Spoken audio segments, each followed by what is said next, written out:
back for more then, Commander?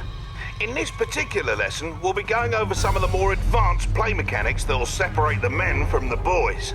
From earlier lessons, you should be aware of the Allied spy and some of his capabilities by now.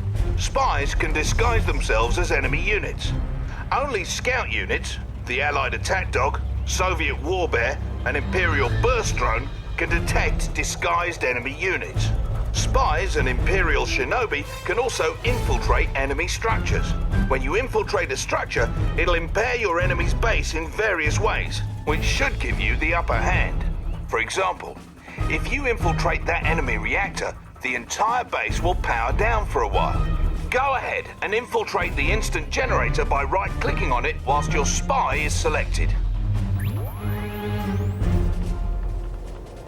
Like my new look?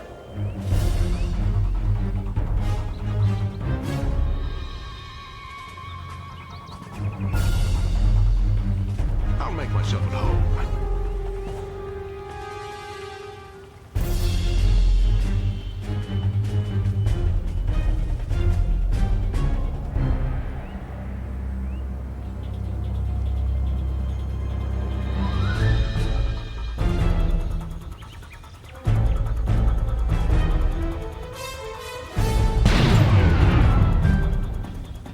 Excellent, Commander. By infiltrating their generator, you've brought down their entire base's power, which in turn powered down their base defenses. That will certainly make it easier to destroy their base, stupid robots. Oh no! It appears the Empire of the Rising Sun is sending in a force to destroy your tanks. You'll need to retreat your tanks back to your base. A clever way of doing that is to reverse move them back to your base. This will allow them to continue attacking those enemy units while retreating to a safer location. To reverse move your units, select them and press the D key on your keyboard. Notice how your cursor changed. Right-click on the target destination near your construction yard to order your tanks to retreat. Another benefit of reverse moving is that it keeps a unit's stronger front armor facing the enemy. Most vehicles are more vulnerable from the rear and flanks, so when you retreat from enemies using a normal move command, you'll turn tail and take more damage. Reverse moving allows your unit's stronger front armor to take the brunt of the fire. Good job, sir. Your units made it back and were able to whittle down those enemy tanks' health enough for your base defenses to finish them off. Had you issued a normal move order back to your base, your Guardian tanks might not have fared as well.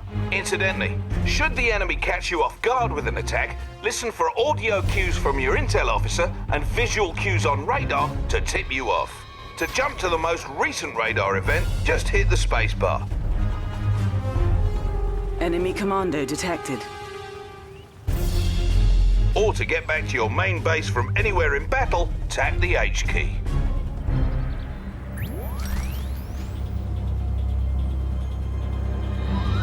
Oh, pants. It looks like the Empire is sending another attack wave, but this time they've come at us with infantry. Your base defenses are strong against infantry, but with that many of the blighters, I don't think it's going to be enough. So, a good way to dispatch large quantities of infantry is to crush them with vehicles. Not all vehicles can crush infantry, so it's good to familiarize yourself with the ones that can. Small vehicles like your IFVs and Riptides are examples of vehicles that can't crush.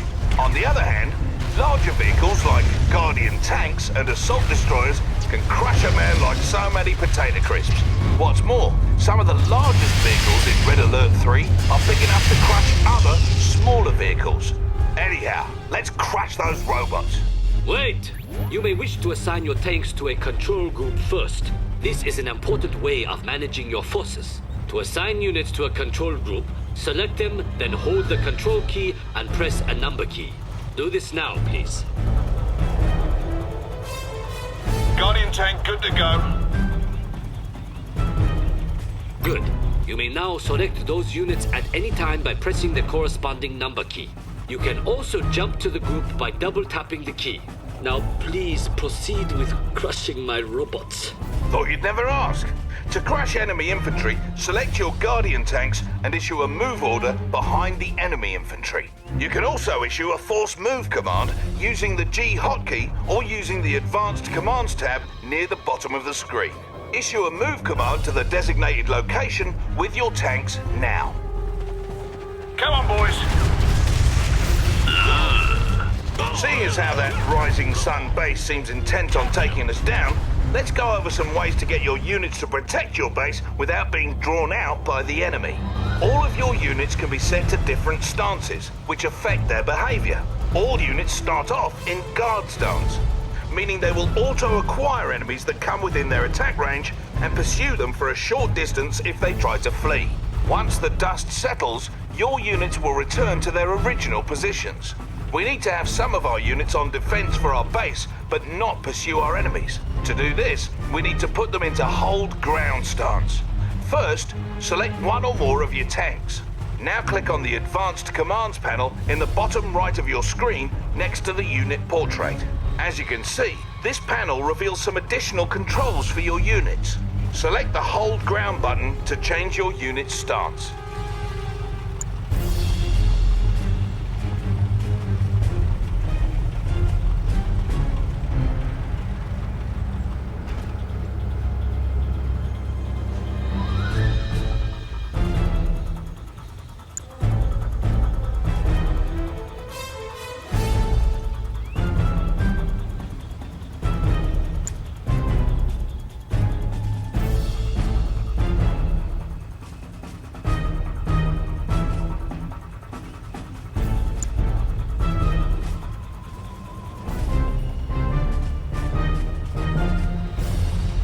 What's it gonna be? Simple as that, you've just changed your unit's stance. Keep in mind that no matter what stance your units are in, any orders you issue will always be followed. Stances will only affect how units behave when not under your direct control. Now, take 3 Guardian tanks, not counting our field instructor, and move one to each of the designated locations and put them into a hold ground stance. What can we do for you, sir? Move it out, lads. What's on the agenda? Gentlemen, let's move. Could we be of help, sir? We're on it, sir. Perfect. What say we also set up some base defenses? Each faction has a couple of its own base defenses. The Allies have multi-gunner turrets, for example. Select the Support Structures tab in the sidebar, build a multi-gunner turret, and place it near your tanks.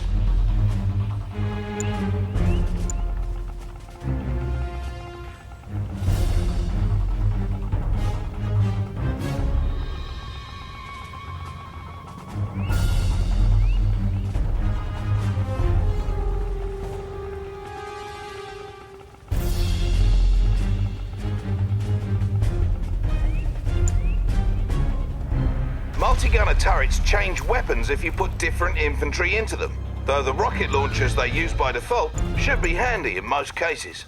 You can also build walls from your support structures queue. To do so, build and place one wall segment, then build and place another along the same row as the first. You'll see the build grid show green to indicate where you can form a solid wall. Careful though, each wall segment costs you, so longer walls are more expensive. Walls are useful for blocking smaller forces like those pesky engineers, always trying to steal your structures. Go on and try building a solid wall at the front of your base.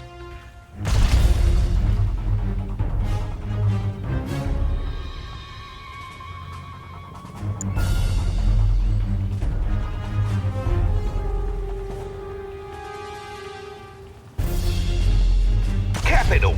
Now if the Rising Sun attacks, we'll have some extra defenses waiting for them that they won't be able to draw away from our base. And here they come.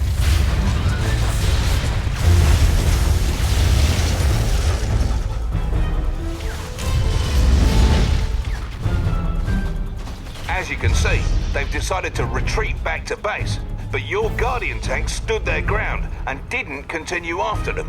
Had your Guardian tanks followed them back, they most likely would have been destroyed by the Empire's own base defenses. Yes, the Empire's base defenses are quite impressive. You may need to use combined arms to defeat them. In fact, if you depend overmuch on just 1 or 2 types of units, you are bound to fail. Thankfully, it is easy to manage multiple types of units at once. Try selecting all your combat forces on the battlefield using the Q key. Good. Notice you have multiple unit types in the contextual tab in your sidebar at right. One type of unit in your group will always be selected. To cycle between unit types, simply tap the tab hotkey. Try this now. Switching unit types in this fashion makes it easier to use your mixed group special abilities without deselecting the group. We should also briefly touch on waypoint mode for its useful. Waypoint mode lets you queue up move or attack orders.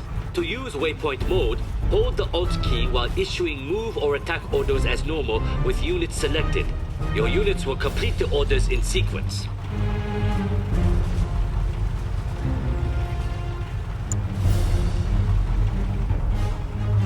Move it out, lads.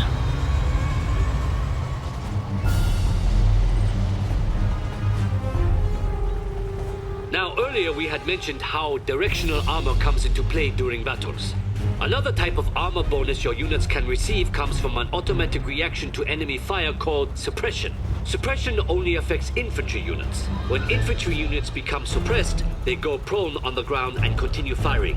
Suppressed infantry are slower, but more resistant to damage. Send your infantry into that city square there and attack that garrison structure.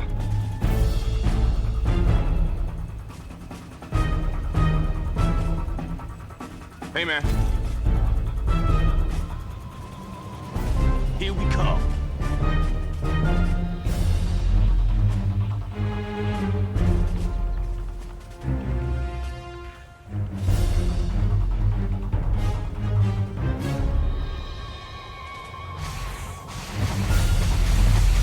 Banzai! As you approached the structure, your units came under enemy fire, and some of them were suppressed as a result of the enemy attacks. Due to this suppressed position, your units could absorb more damage and in turn deal more damage to that enemy structure, allowing them to destroy it. Oh! What was that for? That was for my robots. Well, good job, Commander. You now know some of the advanced tactics that'll surely make you a worthy adversary on the battlefield. And would you believe it? There are still more advanced tactics and commands for you to learn.